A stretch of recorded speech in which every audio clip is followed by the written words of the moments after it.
A biblical perspective on life, culture and current events. This is 2020 on Vision.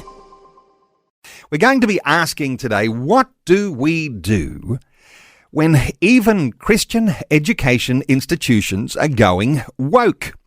Now, you may have heard the recent controversy that erupted at one of the nation's prominent Christian universities, where a speech by a prominent former union leader led to a mass walkout. But it wasn't because of radical ideological propositions that he was making, but because the former union leader raised concerns about abortion and same-sex marriage. Well, the speech was given by the former Labor figure, or the prominent Labor figure, I don't want to say he's former because he still is a prominent Labor figure, Joe de Bruin, who was speaking about life and marriage on the grounds at the Australian Catholic University in Melbourne.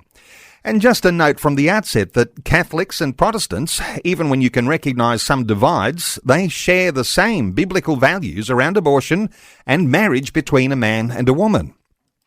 Well, Damien Wyld is back with us today. Damien is at the helm leading the Australian Family Coalition. They're about defending the family, promoting a society grounded on conservative Christian values and aspiring to safeguard our basic freedoms. Damien Wyld, I might say a special welcome back to 2020. Good morning, Neil. Great to be with you.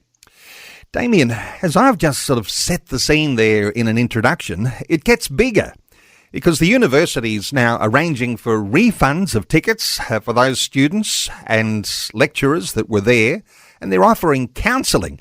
Give us your insight here into what's developed. Well, it would be comical if it wasn't such a serious reflection on where we are as a society, Neil.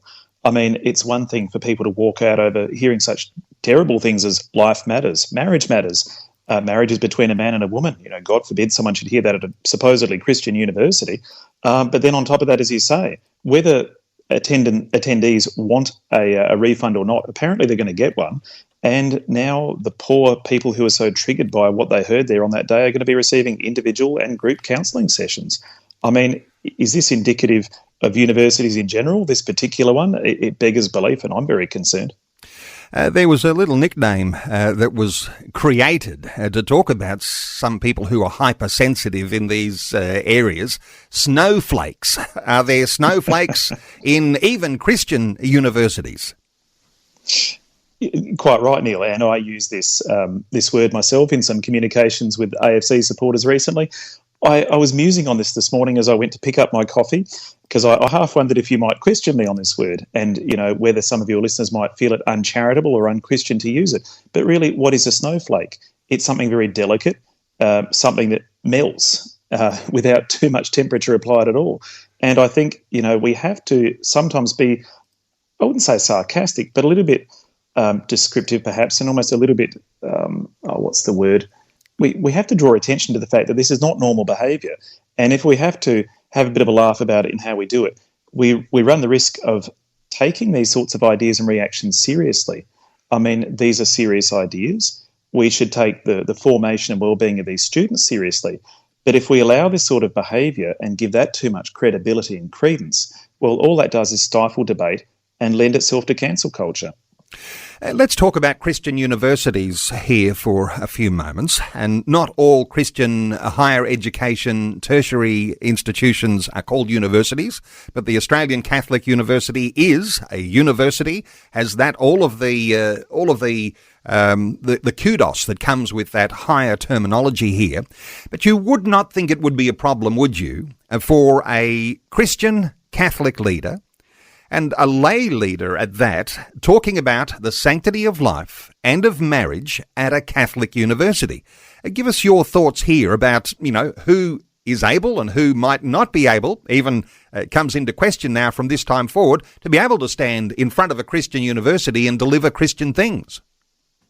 Well, there's another layer to it again, Neil, and that's namely this, that Joe de Bruin was actually himself, aside from giving a valedictory speech, he was honoured by ACU with an honorary doctorate for his defence of Christian values in his work in the labour movement over such a long period.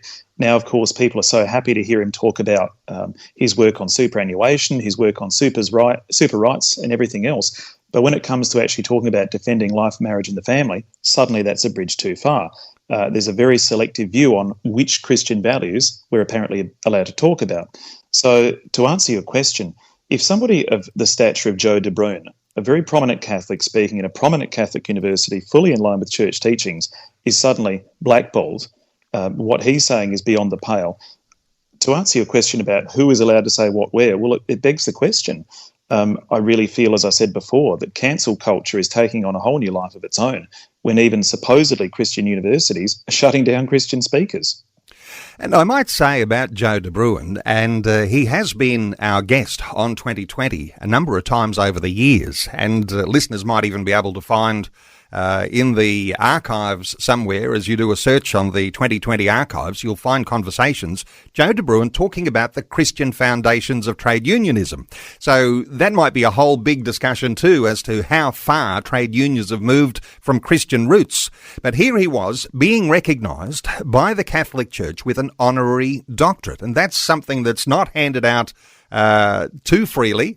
That's a very high honour, and so you would anticipate that freedom that someone might be honoured at that level to be able to talk about the Christian values that they hold. Absolutely. I mean, if people thought they were suddenly stepping into a vacuum and Joe wasn't going to say anything of consequence, they clearly don't know Joe De Bruyn. I mean, he's been an outspoken advocate for these sorts of issues for a very long time. I think I last had dealings with Joe just briefly during the marriage campaign, where he was almost a lone voice at times within the Labor Party, speaking out on something that mattered to, well, 40% of Australians who voted no, but I think a lot more really, who are probably now experiencing buyer's remorse as they see that these sorts of issues aren't going away anytime soon. Look, Joe is a voice of sanity, and frankly, we need more people like him. Interesting just to raise this early in a conversation in talking about Joe De Bruyn, because I remember one of my conversations with him and saying that, you know, in the union that he was leading, and a very significant trade union, that in fact it was the largest trade union in Australia, and for people wondering, about that, Joe De Bruyn was the former national president of the Shop Distributive and Allied Employees Association. And what I picked up from Joe was that all of the trade unions actually developed their own set of policies. And that might be some of those policies being economic and others social. And so the Shop Distributive and Allied Employees Association had a very strong pro-life social policy platform. Do you understand much about trade unions and where they're positioning themselves in all of this? Because they are a very big influence, aren't they, in our federal politics? I think, Neil, they have a disproportionate influence in this day and age, because as the membership of trade unions, both in the private and the public sector, have diminished, their continued role within the Labor Party is perhaps exaggerated today. I don't mean that disparagingly, but it really begs the question of who they represent when their membership is falling. Historically, trade unions have reflected in large part their membership and their aspirations and their policy leanings. And as you say, groups like the SDA, or the Shoppies as they're affectionately known, tended more towards conservative policies. They have been nationally a voice on many of the issues that your listeners and the AFC support as well. Unfortunately, I think that is perhaps a thing of the past now. We've seen a significant shift in recent years, whereas there was a clear left-right divide perhaps within the union movement in the past. Now it's more a shade of centre-left versus far-left. There don't really seem to be these voices on family issues anymore that we would have experienced in the past, and I think that's a real shame. I think there are still legacies of this. We see some good Labor parliamentarians around the country, and I certainly don't want to detract from what they're achieving, who have come out of that SDA background and similar unions, but it does seem to be a slowly diminishing force, unfortunately. Let's come back to the universities and hearing these things that Joe De Bruyn is saying to the university, and there's a student walkout. Is there a peer pressure that's on students? Someone who is a charismatic leader among students decides to do the leadership thing, stand up and walk towards the door, and it's a signal that everybody who's a part of their organisation follows. How do you think that student walkout would have been orchestrated? Well, whether it was organised, I don't know. I'm aware that Joe de Bruyn provided a copy of his speech to the university with a week's notice. So any idea that this was something impromptu, the uni had no idea they are terrible victims as well, is just comical. Whether any student leaders or others were aware of the contents of his speech, I don't know. Whether they just went, well, this is Joe de Bruyn, perhaps we can expect him to say something of consequence that we don't like, perhaps. But at the end of the day, even if it was spontaneous and they got up and walked out, I'm sure these snowflakes, as we called them earlier, thought that what they're doing is very brave. But at the end of the day, I think the brave ones are those handful of students who stayed there, heard what Joe had to say, agree with him or not, and particularly those who at the end of it gave him a standing ovation. I think, sometimes the more unpopular opinion these days tends to be the pro-life, pro-marriage, pro-family position, and full marks of those brave students who stuck by Joe and by their beliefs. Damien, let me come back to this gathering where Joe de Bruyn was delivering some facts. Now, when we're talking about, the unborn or abortions, or we're talking about marriage between a man and a woman, the sorts of things that he was saying, was he picking figures out of the air? Was it something that you maybe shouldn't be too concerned about? What do you understand about the facts being delivered on the day? Well, I don't think there was really any cause for anyone to disagree or to take offence, because, even if we remove the faith element of it, what Joe was saying was just perfectly factual. I mean, look at his stance on abortion, for example. Is it a huge toll? Yes. He quoted the figure of 80,000 abortions a year in Australia. I've heard suggestions of 90 or 100,000. It was put to me many years ago that Australia was losing the equivalent of a primary school every week due to abortion. And I think we run the risk of just hearing numbers and statistics, but when the idea of a primary school every week is presented to someone, it becomes very real, agree with it or not. And then matters like marriage. Joe simply commented on the fact that marriage has existed since the Garden of Eden, and every society on earth has stood by the definition of a man and a woman being united, the very definition of marriage. So how someone could call these sort of into question is beyond me. Whether they want to change things, do things differently, that's entirely their opinion. But the idea that somehow we can rewrite history, I mean, this isn't social media. When you go to university, there are no fact checkers. If these views offend you, you have to ask yourself, is university really meant for me? And we'll talk about that some more. Just to stay with the facts for a few moments, you mentioned that Joe used the number 80,000 unborn children killed by abortion in Australia each year. The bigger context, of course, too, is 42 million around the world. And I can't help but thinking all of the things that we're hearing in the sort of social media or on our television news screens around what's happening in the US presidential election is all about abortion. And, of course, Kamala Harris standing for what she would call women's reproductive rights and turning that into the big issue of the day. People are being divided whether they might see a Donald Trump or a Kamala Harris. That affects us here in Australia and the way we think about abortion too, doesn't it? Well, absolutely, Neil. I mean, closer to home. We just had the Queensland state election and it became an issue there. Now, whatever we make of it as Christians, at the end of the day, I don't actually think the average voter, sadly, abortion is not at the forefront of their mind, whether they support it, oppose it, what they might make of late-term abortions. But the fact that people are willing to fan the flames and make these into election issues is quite interesting. There is a real attempt, I think, to divide society and not to be able to have these supposedly difficult and challenging conversations. And we as a society are poorer for it. We recently had a bill put before the South Australian Parliament that would have sought to wind back some of the worst elements of the late-term abortion legislation that came in here a couple of years ago. That fell agonisingly short of making it to the next hurdle, 10 votes to 9 in our state's upper house. But despite the people jumping up and down and trying to silence debate, these are the sorts of issues that we shouldn't be afraid to have. So whatever we might make of the American situation, I, for one, am actually very glad to see it being discussed. And yes, I actually do hope that translates to other jurisdictions, because at the end of the day, label it a culture war or whatever you want, we're talking about human life.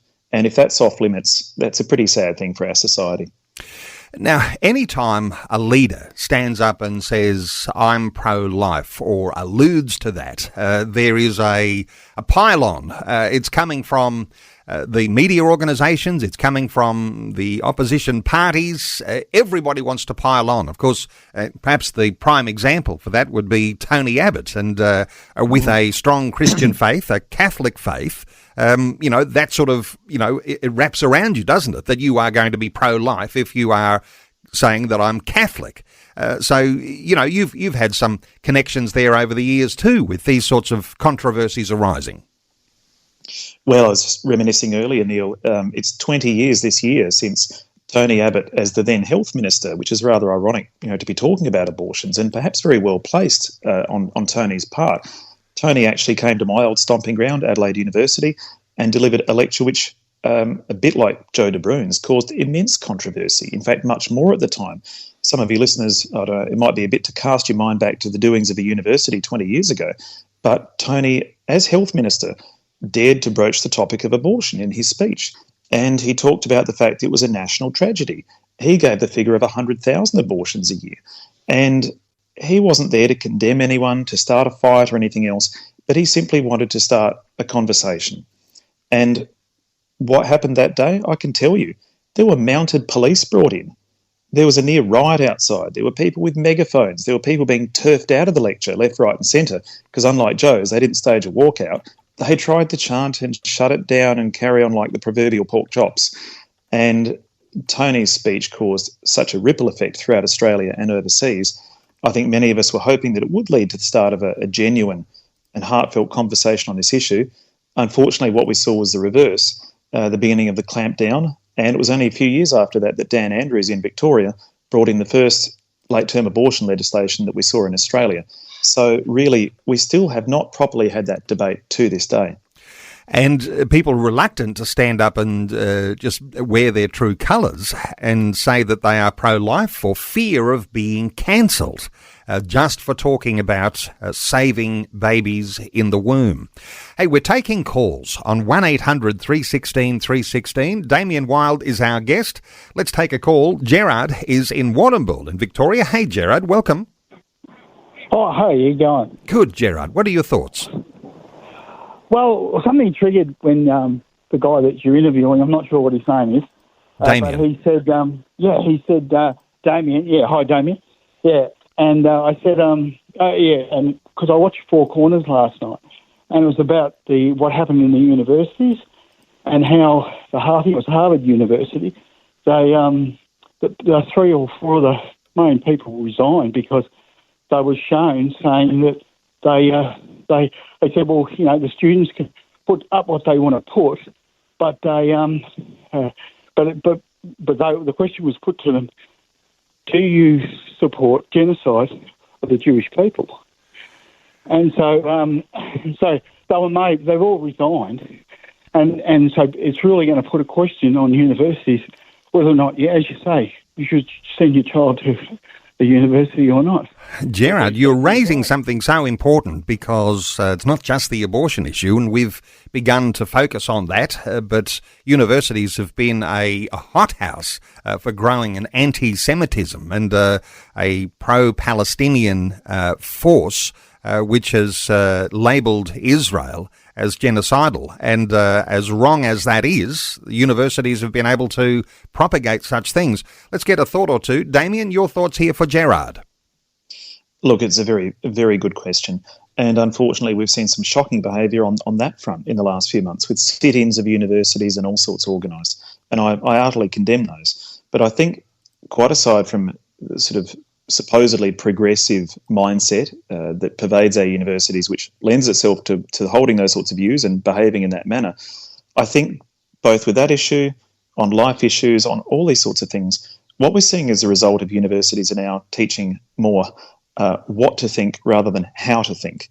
Universities are supposed to be places of having an open mind, inquiring, asking questions, but instead there is an almost lockstep on all these sorts of issues. I'm sure we could all sort of call a few to mind, everything that's supposedly labelled progressive and that makes one a supposedly good citizen, until there is proper reform and upheaval in our universities, unfortunately, I think we're going to see more of the same.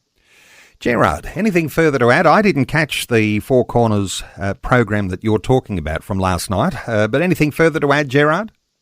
No, just go on and watch it. Go on, Google or whatever, and watch it, because it really opens your eyes up. And it's fantastic what's happening in America, because it's going to turn it around.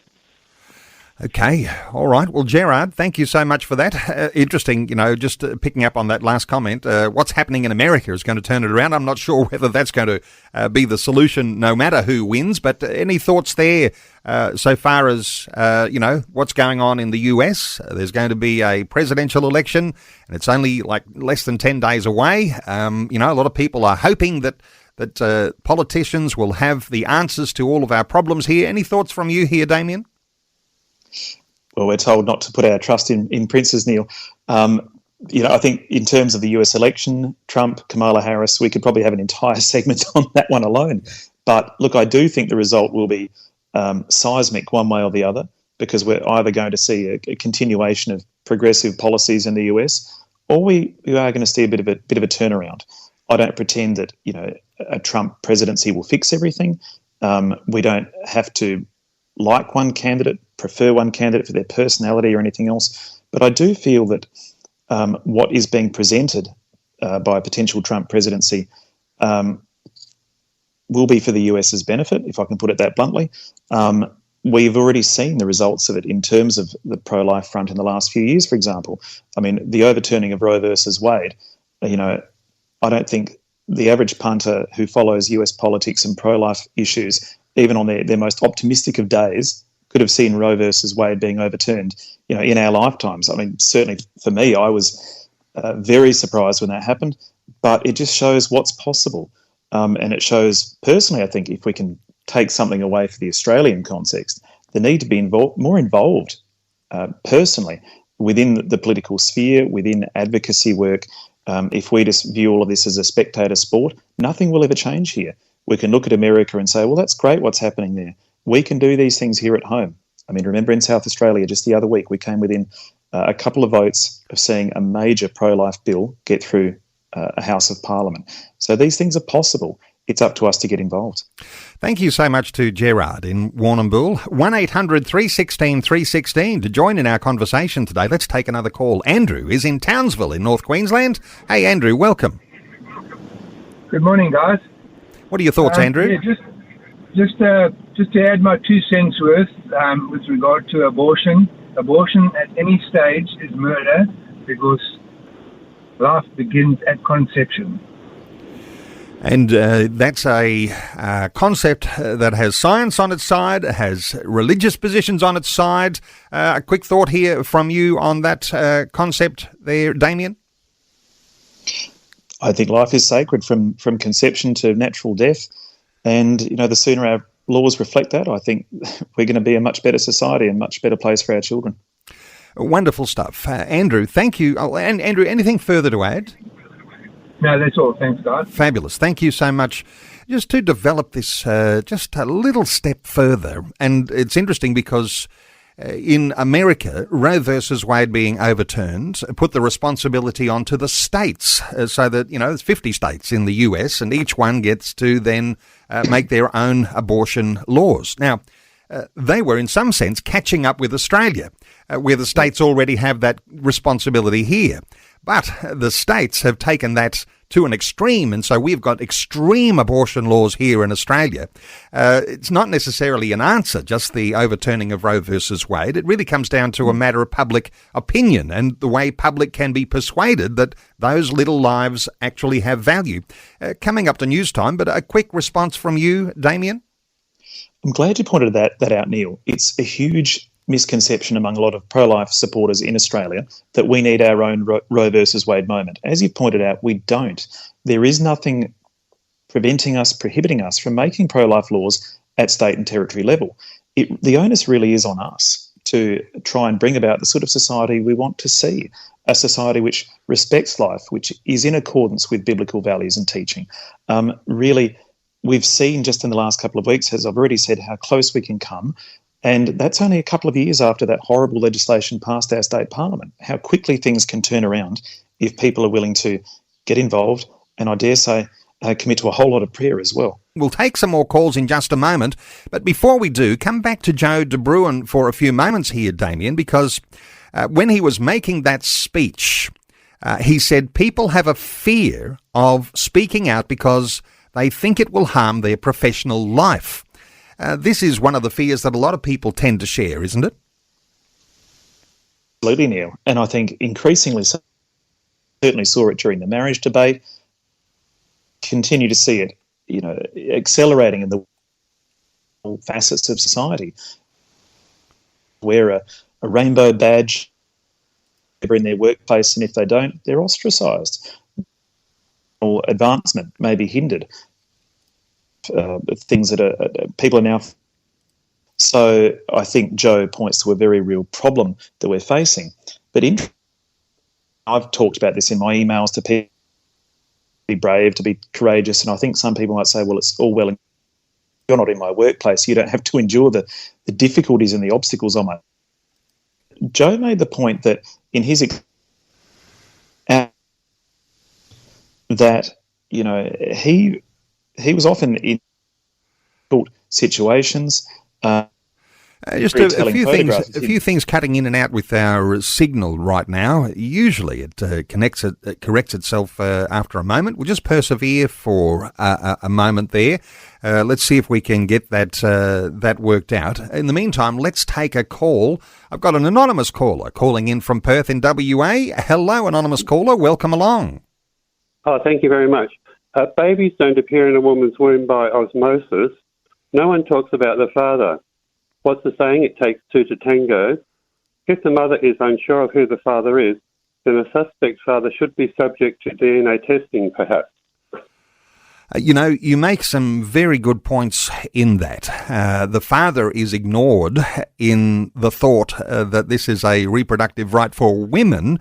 In fact, as you say, anonymous caller, it takes two to tango. Your thoughts, Damien, for our caller? Can you hear me properly now, Neil? Yes, let's hope everything's fixed. Okay, no worry. Good point. And I think, absentee fathers not in our society, and frankly, deserve better. But the problem is, so often we see fathers cut out of decisions regarding the tragedy that, they don't have any part in this. Perhaps second. Stop. So we need that, as the gentleman said, there is a mother and a father involved when there is a creation of a human life. Well-rounded understanding of that. And furthermore, this almost seems anachronistic of me to say.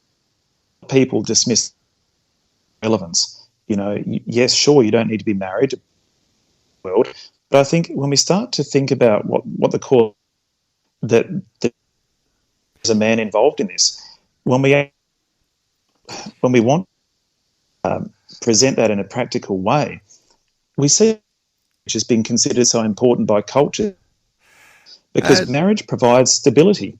I'll just cut in here, Damien, because we are continuing to have those audio issues, and we'll do what we can to sort that or find a different way to link. Hopefully we've got our little audio glitch all fixed and a different platform to talk with our special guest. Our special guest is Damien Wyld. Damien leads the Australian Family Coalition. I've got you on the phone here, Damien, and I do want to take another listener call. So our talkback line is open on 1-800-316-316. We're talking about what happens when our Christian universities go woke. Elizabeth is in Metung in Victoria. Hello, Elizabeth. Welcome along. Hello. Elizabeth, what are your thoughts? Really not a lot to do with the topic. But 1972, Whitlam's Labor government brought in pension for single mothers, and that's where the whole mess has started from. Okay, yep. And those sorts of things where there are big earthquakes in the way that we think of what's normal can have a huge effect. And pensions for single mothers and giving, it's a permission model, isn't it, to have lots of children. to live together, not to be married. And then it just has the roller coaster has gone on, and just the stones rolling down the hill until we get to bestiality. But also with abortion, many years ago, there was no other alternative. If you had a child you didn't want to have. Now there is so much contraception available. If you don't want to have a child, make sure you don't have one. That's it. There's lots of issues around those things. Let's get a thought from... Not all 99%, 100% reliable, but my main issue is Michael Youssef is having a prayer for America. Awake America, he's calling it. We need to have prayer for Australia, awake Australia to what is happening, because it is going very, very bad. You know, I think a lot of churches would say, our church has a prayer meeting, only a few people turn up. Needs to be a big influx, and for someone to set an agenda, a national agenda too, for the sorts of things we need to bring before God.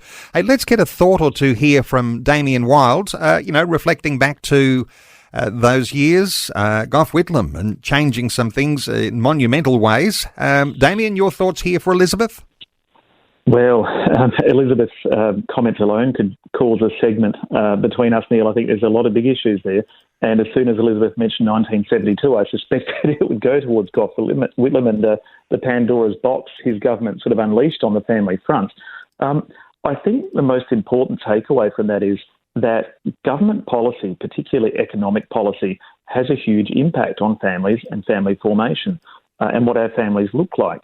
You know, we could look at the Howard government and Howard and Costello's policies in terms of the baby bonus, changes and increases to family tax benefits. A lot of those things were derided at the time. People who took advantage of the baby bonus were dismissed as being, the poor end of town who would just have a baby so they could buy a plasma TV. I thought that was really unfortunate, because whatever criticisms could be made of them, however imperfect those policies, they did a lot of good. And at a time when we're now looking around the world at contracting societies and people are finally cottoning on to the demographic crisis that exists in most developed countries and beyond, including Australia, where we're not replacing ourselves, we actually, in those Howard years, saw an increase in fertility. The Australian population was starting to increase its birth rate. And that was something that was unheard of in the years leading up. And sadly, when those planks were removed from those policies, we've seen a corresponding decrease. So, yes, it is important to note that governments and their policies do have a big impact on what family formation looks like. The other point that was made was about, there is basically no need for an abortion in this day and age, if there ever was one. And frankly, I don't think that's ever been the case. I mean, adoption was always an option, and I have a family member myself who was in that situation. She grew up in an orphanage, and she now lives a wonderful life. I'm glad her mother chose life.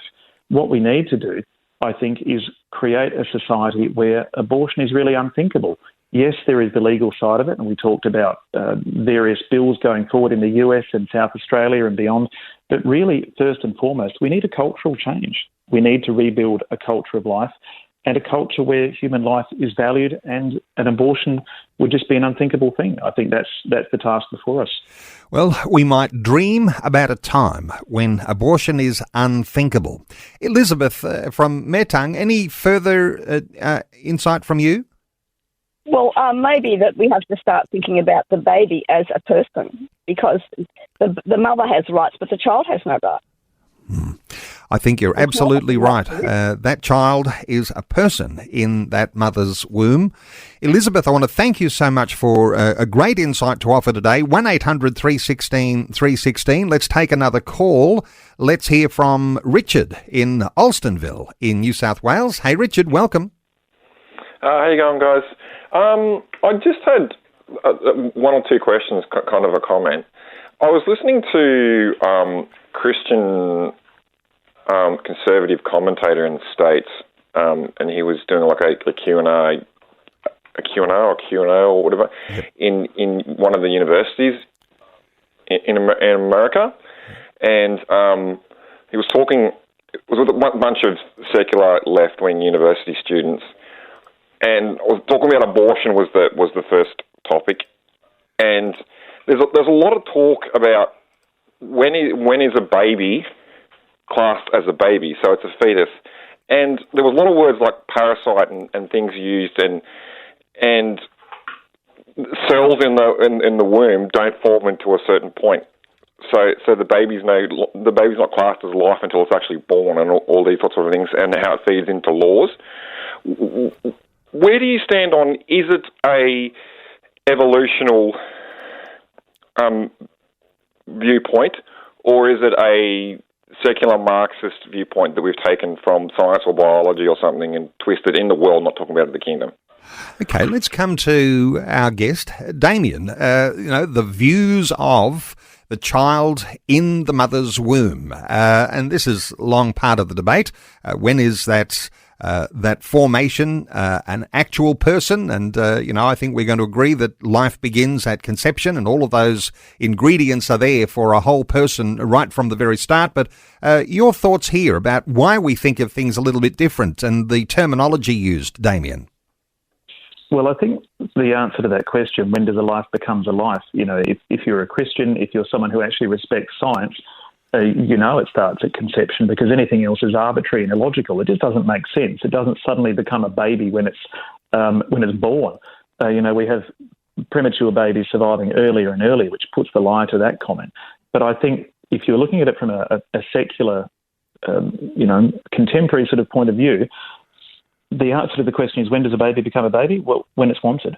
I mean, that may be confronting for people to hear, but how is it that we can live in a society where we're told that smoking harms your baby in one sentence, but then in the next sentence, oh, that's just a fetus and you can have an abortion? I mean, the two things are utterly irreconcilable. They are illogical. We are now, fortunately, I think, starting to see laws being rolled out in different jurisdictions, which actually provide some value and understanding of a life within the womb, in terms of Zoe's law and similar sort of laws, which, do criminalise the killing of an unborn. But yet at the same time, we allow abortion and even late-term abortion to remain on our statute books. So there is this utterly irreconcilable and illogical fallacy that it can be a life here but not a life there. And that's something that we've got to try and resolve as a society. In terms of where it comes from, and I don't want to ignore that question, I think there's a whole myriad of ideological viewpoints that have sort of led to this. And I think it might be simplistic of me to try and point to one answer. But ultimately, I think it comes from a very anti-scientific and utterly un-Christian worldview. And we might ascribe that to that cultural Marxist worldview. Richard in Alstonville, thank you so much for your call. Let's take another call. Helen is in Kingaroy in Queensland. Hello, Helen. Welcome along. Hello.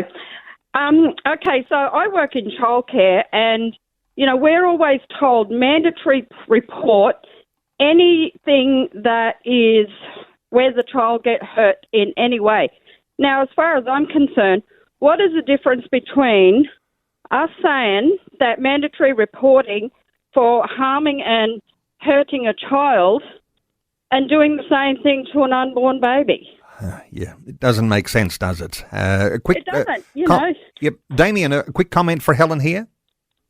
Look, these contradictions are exactly what I was just talking about, and I'd go further to say, it's not just smoking warnings. Pregnant women are warned, do not drink, you'll harm your baby. Well, why is it suddenly a baby when it's wanted? I think we live in a society where ultimately every baby is a wanted baby. There's a common retort from so-called pro-choice people, well, who's going to adopt and care for your baby? Well, I know plenty of parents out there who would gladly open their doors and their hearts to a child who needed a home. So again, these sorts of contradictions, they exist in the minds of those who support abortion, but for anyone else, I think we can see the truth. It's not that hard.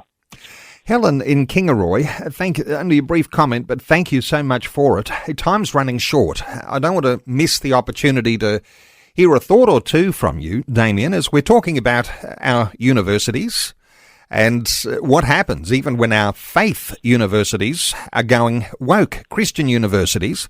And what do we do about it? Because while we're talking about a student walkout, when Joe De Bruin made his comments, perhaps, there's a whole dimension on what these students are learning from their lecturers and what the university is allowing to be taught about these sorts of things, or whether they're even employing the sorts of lecturers who can passionately argue a pro-life position. But if we're talking about the way forward, have you got a thought or two for us, Damien, on where you think about Christian universities, or even all of our secular universities as well, and moving forward with these sorts of pro-life and pro-marriage positions? Well, I think in terms, Neil, of any church, whatever their denomination, who supports or sponsors or is linked to any sort of tertiary institution, and I'd go further and to say, frankly, secondary and younger these days, they need to ask some hard questions. And if a university like the Australian Catholic University that purports to be Catholic cannot uphold church teaching, then it's really time to consider for the churches whether they permit that university to bear their name. And frankly, I think it's probably high time that those sorts of questions were asked and decisions made. In terms of the students themselves, if you are a young person of a faith background or the parent or grandparent of one, again, it's really time for you to ask yourself some hard questions. I'm sorry for being so blunt, but as the father of 7 myself, these are questions I ask myself constantly. I don't want my children to be indoctrinated, to have their faith placed at risk simply for the sake of getting a piece of paper, which may or may not help them in their future career. There are other options out there. There are some great Christian tertiary institutions. A quick shout out to Campion College in New South Wales, who, they are of a Catholic background, but I know lecturers and students who come from a range of denominations, and that's just one example I pick. Beyond that, university is not even the only option these days. People are crying out for trades. The advent of the online world creates all sorts of opportunities, both for learning and even for running a business. I think we need to present young people with the much broader range of options that are available for them and stop trying to shoehorn them all into this factory degree-style education. And I'm just, thinking of what is called a third wave of education, and it's a concept that's really taken a hold in Africa and spreading around the world. And Vishal Mangalwadi, the Indian Christian philosopher, leading a wonderful initiative there to have online universities with globally recognised qualifications and coming back around an evangelical truth base. So there are all sorts of ways that, people might look at alternatives. And as you say, Damien, maybe it's time to vote with your feet and time to become informed about what's happening in your tertiary institution, whether it be a secular state-run tertiary institution or whether it, importantly, is a Christian-run tertiary institution. And just picking up here just for a moment as we close, it's interesting because the Australian Catholic University, what you're saying, Damien, is that they've got that word Catholic in the name for a reason. And if they don't uphold the values of the Christian Catholic Church, maybe they ought not to have that in the name. Is that something that, there's some teeth in the people who run the Catholic Church as to what is being taught in their institutions? Unequivocally, Neil, I think they need to ask the hard questions. And if such an institution is not willing to stand by the very teachings of the Church which name it bears, then, it's probably time to cut it loose. Yeah, wow. Okay. Well, Damien Wyld leads the Australian Family Coalition. And you know what? We told Damien's story last time we had him on as a guest, and I haven't mentioned it, but it is a miraculous story of recovery from Damien just this time last year, I guess, getting a cancer diagnosis, giving him days to live, even palliative care people coming to ask him where he wants to die. And he has undergone just an amazing recovery. And before I do let you go, Damien, I know there'll be some listeners who heard your story and are just amazed. And putting it in that classification of this is a miracle comeback, have you got a thought or two just on how things are travelling for you right now? Well, it's funny you mentioned the palliative care people, Neil, because the wheelchair and other things they brought me, I stubbornly refused to use, and last week I dusted them off and returned them, and that was a really nice feeling. I'm still not out of the woods. I'd love to say I'm completely clear. I'm about 99% clear. I have some very big scans coming up next week, which will be very informative on how I'm tracking and how I'm heading. So if I could humbly commit myself to your listeners' prayers, that would be much appreciated. I'm sure there'll be listeners who'll take a moment to pray, even in this moment, to ask for God's favour and blessing on your good health and well-being, and for his favour and blessing on your family and the organisation that you lead, the Australian Family Coalition. I know that listeners can subscribe and get a regular email update, and you do speak a lot of common sense when you talk about the issues that we're confronted with here in our Australian society, so I'd encourage listeners. You can subscribe to that newsletter, maybe even offer a financial contribution too, become a donor for Australian Family Coalition, ostfamily.com.au, ostfamily.com.au. Damien Wyld, thanks so much for your update today on 2020. Great to chat, Neil. Thanks for taking time to listen to this audio on demand from Vision Christian Media. To find out more about us, go to vision.org.au.